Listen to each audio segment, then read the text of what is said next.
Dushanbe, Tajikistan, Muhammad Hilman Naimov. Ассалому алейкум дӯстон, хуш омадем ба шабакаи мо. Инак дӯстон, аллакай имрӯз, яъне рӯзи 21 октябр дар Абу-Даби турнири калони UFC 294 баргузор мегардад, ки муҳорибаи асосии ин турнир муҳорибаи унвонӣ дар вазни сабук, реванш байни Ислам Махачев ва Александр Волконовский хоҳад шуд. Ҳамчунин дар ин турнир ду варзигари тоҷик Муҳаммад Наимов ва Муин Ғафуров баромад мекунанд. Дар ин навор мо ба шумо маълумоти пурра медиҳем, ки ин турнирро дар куҷо ва соати чанд тамоман бепул тамошо карда метавонед. Шумо бошад моро бо лайк ва комментариҳои худ дастгирӣ кунед. Мо бошад наворро оғоз мекунем. шахсоне ки аз Москва ва Московский област хоҳиши гузаштани граница дошта бошед, пас мо ба шумо одамони бабоварӣ, акай Ғулом ва акай Умедро тавсия медиҳем, ки тӯли чанд сол мешавад ки онҳо дар ин соҳа кору фаъолият мекунанд. Ин бародаро шуморо аз Москва ва Московский област гирифта ба мошинҳои худ ба границаи Қазоқистон бурда меоранд. мошинҳои ин бародаро мошинҳои замонавӣ буда ҳамаи шароитҳоро доранд, то ин ки шуморо ба роҳат бурда биёранд. барои ҳамин худи ҳозир ба номерҳои дар рӯи экран буда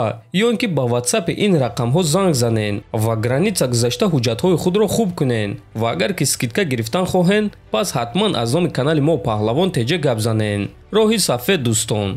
инак аллакай имрӯз, аниқтараш рӯзи 21 октябр дар Абу-Даби яке аз турнирҳои калонтарини UFC, турнири UFC 294 баргузор мегардад, ки дар он мо шуморо беҳтарин муҳорибаҳо интизор аст. дар ин турнир ҳамагӣ 13 муҳориба баргузор мегардад ва аллакай дар сеюм муҳорибаи ин турнир варзигари тоҷик Муҳаммад Наимов баромад мекунад, ки рақиби ӯ варзигар аз Англия Натаниэл Вуд мешавад. муҳорибаи онҳо дар вазни 66 килограмм мегузарад ва муҳорибаи сераунда хоҳад шуд. охирон муҳорибаи карди пешакӣ муҳорибаи рейтингӣ дар вазни 57 килограмм байни ҷангвари ҷавон ва бебохт Муҳаммад Мокаев ва ветерани UFC Тим Элиот мешавад ва баъди ин муҳориба карди асосии турнири UFC 294 оғоз мегардад, ки якум муҳорибаи карди асосии ин турнир муҳорибаи Муин Ғафуров зидди Саид Нурмагомедов хоҳад шуд. муҳорибаи онҳо дар вазни 61 килограмм мегузарад ва муҳорибаи сераунда хоҳад шуд.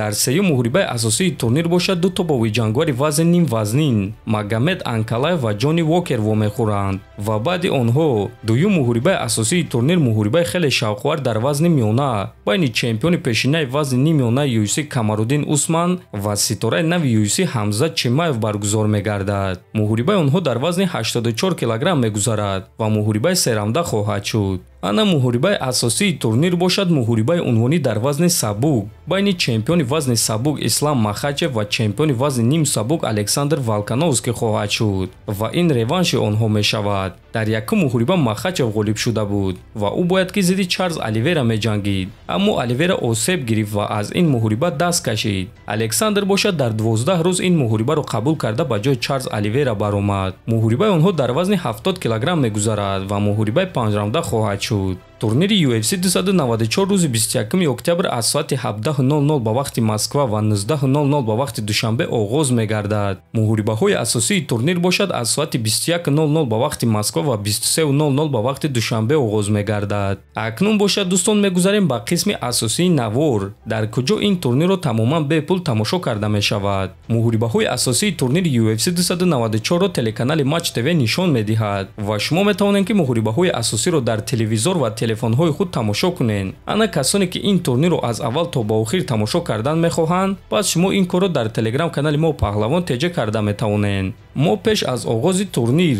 ҳамаи ссилкаҳои даркориро дар телеграм канали худ мегузорем ва шумо метавонед ки ин турнирро тамоман бепул тамошо кунед. ҳамчунин дар ҳол баъди ба анҷом расидани турнир мо муҳорибаҳои пурраро дар телеграм канали худ мегузорем ва касоне ки кор доштанд ё ин ки дар хоб монданд, метавонед дар дилхоҳ вақт даромада ин муҳорибаҳоро дар телеграм канали мо тамошо кунед. ссилкаи телеграм канали мо Паҳлавон теҷа дар описанияи ҳамин навор.